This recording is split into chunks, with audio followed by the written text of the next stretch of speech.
আমরা এখন পালংখিয়ং ক্রস করতেছি। তো পালংখিয়ংয়ে এখন এই মৌসুমে খুব ভালো পানি দেখা যাচ্ছে, কারণ গত মাসের আগের মাস মানে এই বছরই তো ভালো হিউজ বৃষ্টি হয়েছিল আলীকদম বান্দরবন এরিয়াতে, যার ক্ষয়ক্ষতি আপনারা জানতে পেরেছেন। তো সেটারই একটা প্রতিফলন এই মাসেও দেখা যাচ্ছে যে ভালো পরিমাণ পানি পালংখিয়ংয়ে এখনও আছে। তো দেখতে পাচ্ছেন দ্য মাইটিয়েস্ট পালংখিয়ং, বিশাল একটা ওয়াটারফল। এটা ঝর্ণা বলা চলে না, বিশাল ক্যাসকেডই বলা চলে, মানে বড় সড়ো ক্যাসকেড, মাইটিয়েস্ট ক্যাসকেড। ঝর্ণার ইয়াতে পড়ে না, তারপর আমরা ঝর্ণা বলি।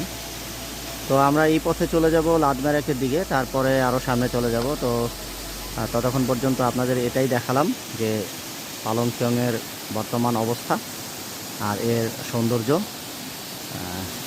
আপনারা আমার সাথেই থাকবেন, আমাদের জন্য দোয়া করবেন। আসসালামু আলাইকুম।